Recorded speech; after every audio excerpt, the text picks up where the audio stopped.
Siapapun boleh daftar, kita mewakili kampung.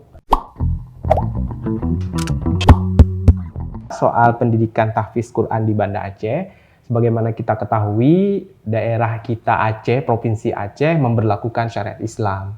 Kota Banda Aceh salah satu di antaranya, dan tentunya dalam pemberlakuan syariat Islam ini ada banyak program ya yang kita bentuk tentunya untuk tujuan pengimplementasian syariat Islam ini. Salah satunya adalah program tahfiz Quran. Sejauh mana sudah program itu? Apakah sudah berjalan atau sedang direncanakan atau gimana, Pak?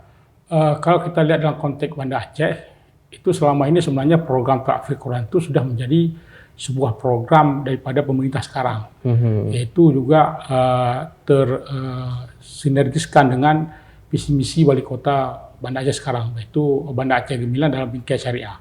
Dan selama ini kita melihat bahwa selama priorisasi wali kota sekarang itu juga itu sudah digalakkan tentang program tahfiz Quran, yang itu menjadi sebuah tupoksinya daripada Dinas Daya dan juga Baitul Mal.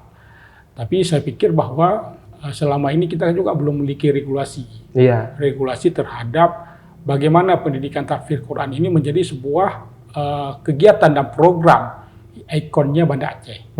Karena kalau kita melihat penegakan cara Islam secara kafah di Aceh, Banda Aceh kan menjadi sebuah barometer. Jadi kita melihat bahwa yang dilakukan oleh Dinas Daya dan juga dengan Baitul Mal sekarang kita apresiasi. Tapi tentunya bahwa ada proses kalau kita lihat itu untuk mampu dia memberikan sebuah output yang jelas.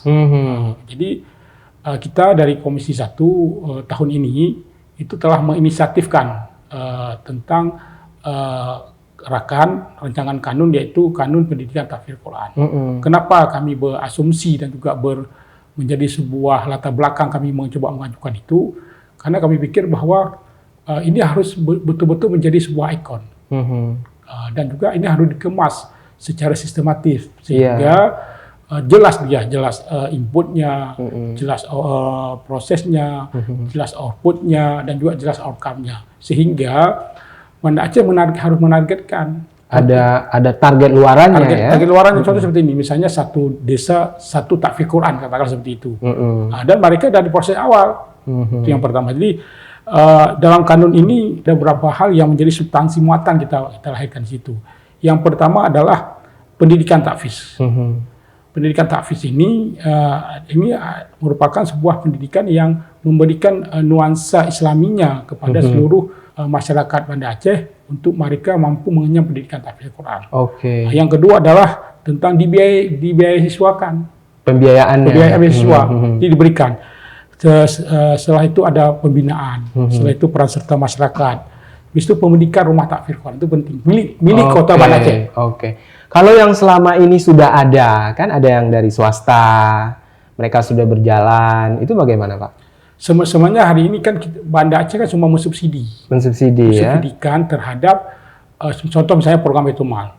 Baitul Mal sekarang mensubsidikan program tentang misalnya santri salafi misalnya, yang ngaji di Labuan Haji misalnya disubsidikan dengan beasiswa. Itu yang khusus warga Banda Aceh. Warga Banda Aceh. Setelah itu misalnya mengirim dari 2019 mengirim pendidikan tahfiz ke Thailand. Setelah itu misalnya memberikan beasiswa kepada anak-anak pesantren dan sebagainya. Saya pikir itu kan secara subsidi namanya. Jadi kita maunya adalah ini merupakan milik pemerintah. Milik pemerintah melalui proses tadi yang saya sampaikan. Berarti kalau misalnya dalam konteks proses input dan proses dan output dan outcome tadi ini merupakan dimanajemenkan oleh salah satu OPD yang ada di Kota Banda Aceh, katakanlah misalnya Baitul Mal. Mereka akan nuansanya lain. Bahwa saya hari ini diberikan beasiswa tahfiz Quran oleh pemerintah Kota Banda Aceh melalui Baitul Mal. Jadi prosesnya dari awal. Jadi di situ ada proses pembinaannya, ada proses beasiswanya dan sebagainya. Jadi kepingin kita seperti itu. Setelah itu ada sumber daya. Karena kalau kita lihat bahwa kalau sumber daya kita sudah punya, maka pemerintah Kota Banda Aceh itu sudah mampu berinisiatif. Itu lahirnya rumah tahfiz. Rumah tahfiz itu kan berhubungan dengan apa? Berhubungan dengan salah satunya prasarananya, kurikulumnya, sumber daya manusianya, dan sebagainya. Yang hari ini kita akui bahwa di Banda Aceh itu sudah banyak lahirnya rumah-rumah tahfidz Quran melalui sekolah Islam terpadu. Betul. Itu bukan milik pemerintah kota, tapi itu milik swasta. Jadi Banda Aceh sedikit sekali mampu menginvestasikan saja atau mensubsidikan saja salah satu warganya yang sekolah di situ. Tapi yang sekarang kita miliknya Kota Banda Aceh, kita mengharapkan itu. Jadi rencananya kalau dalam waktu jangka panjang berjalan akan ada rumah tahfidz yang milik Kota Banda Aceh. Nah, ini kita coba rumuskan di dalam rancangan kanun ini. Dan kita berharap bahwa rancangan kanun dan naskah akademik ini sudah kita ajukan ke pimpinan DPR. Nanti akan masuknya ke Porlek. Ke Porlek dan akan dikelola oleh Badan Legislasi. Baik. Dan artinya bahwa kita berharap ini menjadi sebuah ikon. Jadi karena kalau kita pahami bahwa santri tahfidz Quran ini memberikan warna baru terhadap bagaimana Banda Aceh ini mencetak tahfidz Al-Quran yang miliknya pemerintah Kota Banda Aceh. Kalau dilihat dari rumah-rumah tahfidz yang sudah ada, Pak Mus, itu kebanyakan juga peserta didiknya itu dari luar Kota Banda Aceh. Itu kita mendapat perhatian khusus dari Kota Banda Aceh atau bagaimana? Sebenarnya kalau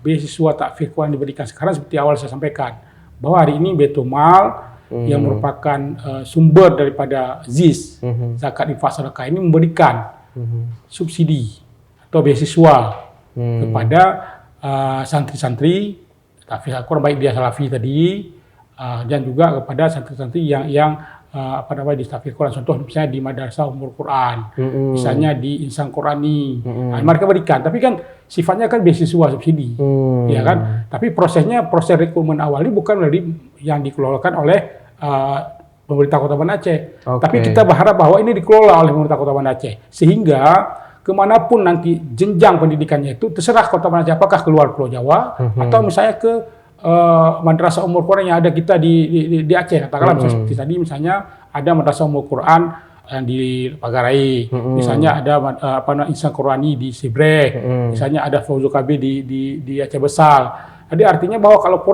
kalau misalnya kader-kader santri ini nanti menjadi sebuah targetnya daripada pemerintah Kota Banda Aceh, nanti memiliki kriteria. Kriterianya apa, katakanlah misalnya tamat SMP atau tamat SD, katakanlah tamat SD dengan kriteria pertama bahwa dia warga Kota Banda Aceh.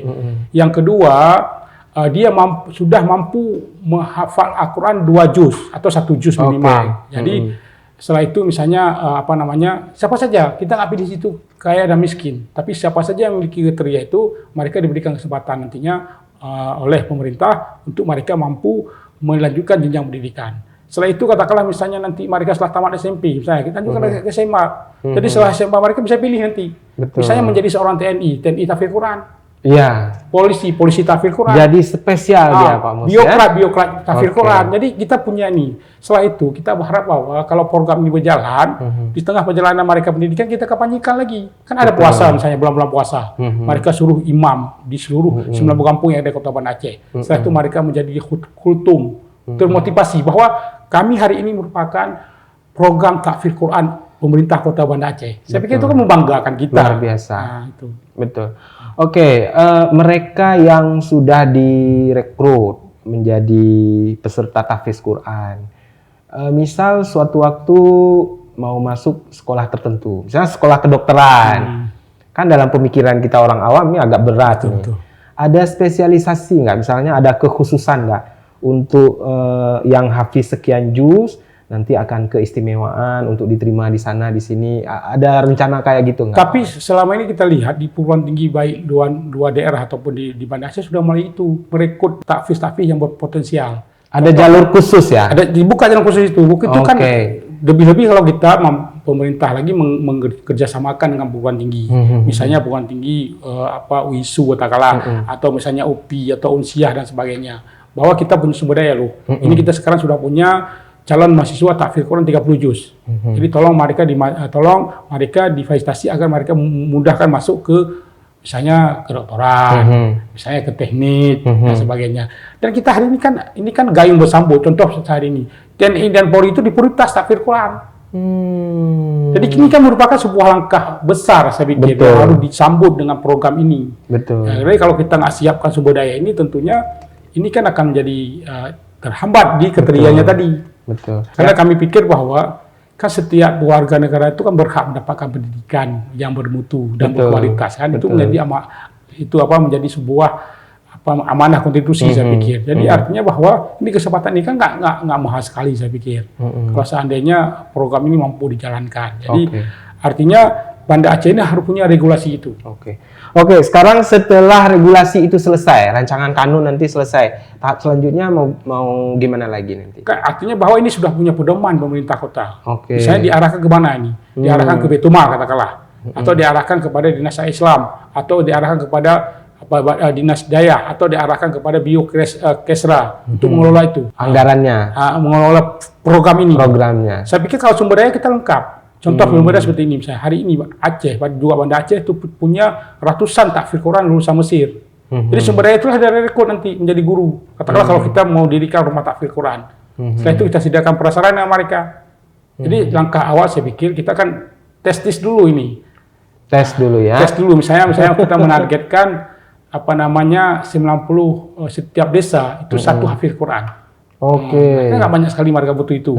Jadi nanti itulah tergantung kalau regulasi ini siap, maka tentunya tuh ada peraturan bawahnya ada peraturan wali kota untuk memformat. Jadi kita tataran kanun ini kan menjelaskan cara umum dulu tentang hal-hal itu sendiri.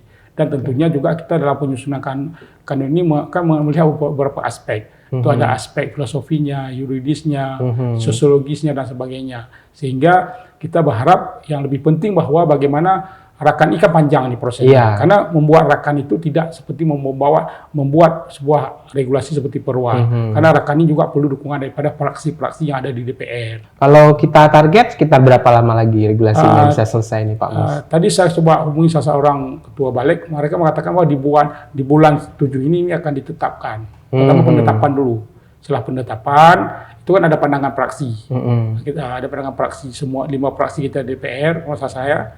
Jadi mereka memberikan pandangan terkait itu, masukan dan sebagainya untuk penyempurnaan.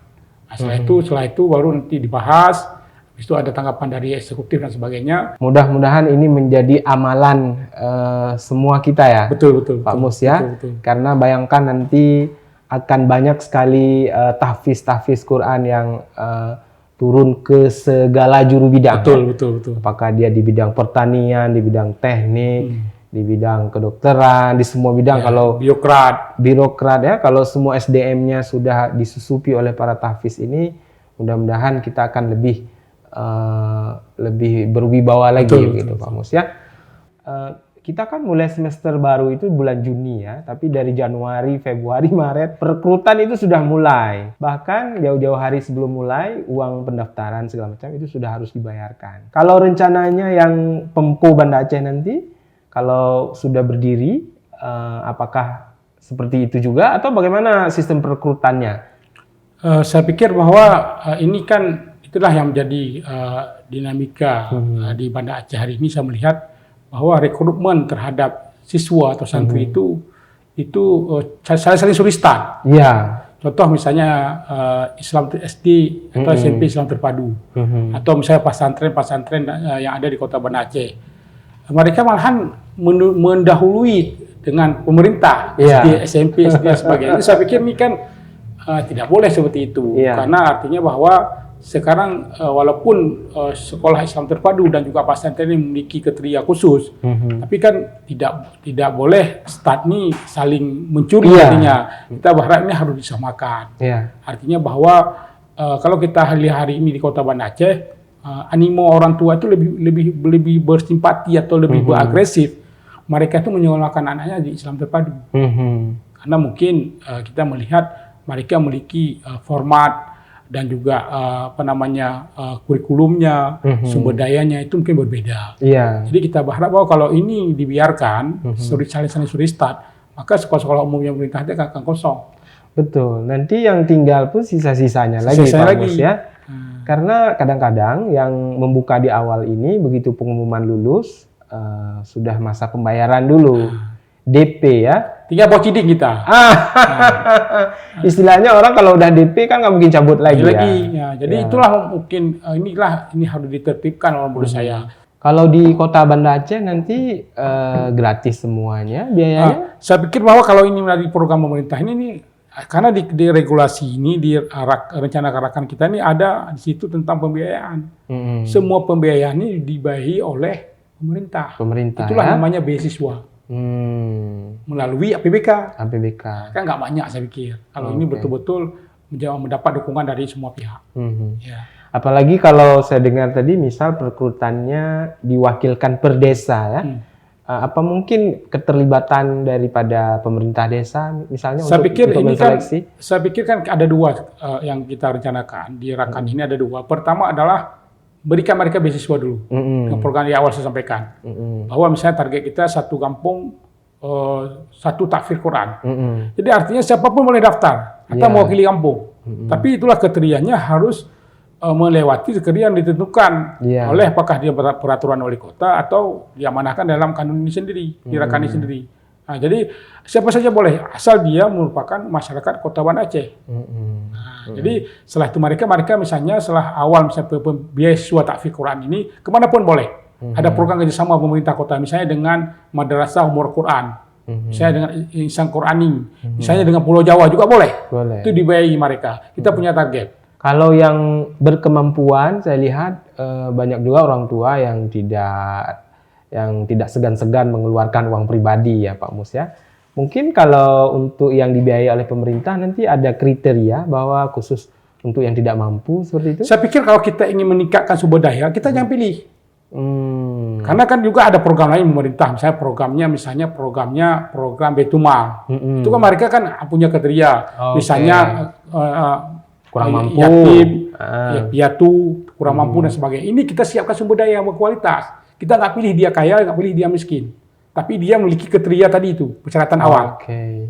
Jadi kalau kita memilih itu kan itu kan yang lain. Tapi pendidikan tahfidz ini bagaimana kita menyiapkan sumber daya tahfidz Al-Quran. Artinya di sini bukan berarti nanti Pemko ingin membuat sebuah program menandingi program-program tahfidz swasta yang sudah ada ya, tapi malah mendukung ya. Betul-betul mendukung. Kita hari ini merasa bangga bahwa di Banda Aceh itu tumbuhnya banyak sekali sekolah Islam terpadu. Kita bangga bahwa yang dididikkan itu kan masyarakat kita. Kita bangga hari ini. Dan kita berharap bahwa dengan lahirnya rancangan kanun ini adanya milik pemerintah. Seperti sekolah-sekolah umum lainnya, seperti itu. Betul. Nanti di kanun itu juga mengatur sekolah swasta yang sudah ada ini? Saya pikir enggak. Enggak ya. Tapi itulah kita berharap dengan Rakan ini diberikan masukan-masukan yang sifatnya adalah konstruktif, yang itu memiliki sebuah nilai-nilai seperti aspek tadi saya sampaikan, aspek yuridisnya, sosiologisnya, dan aspek filosofinya itu sendiri. Jika video ini bermanfaat untuk Anda, silakan subscribe, like, dan nyalakan loncengnya.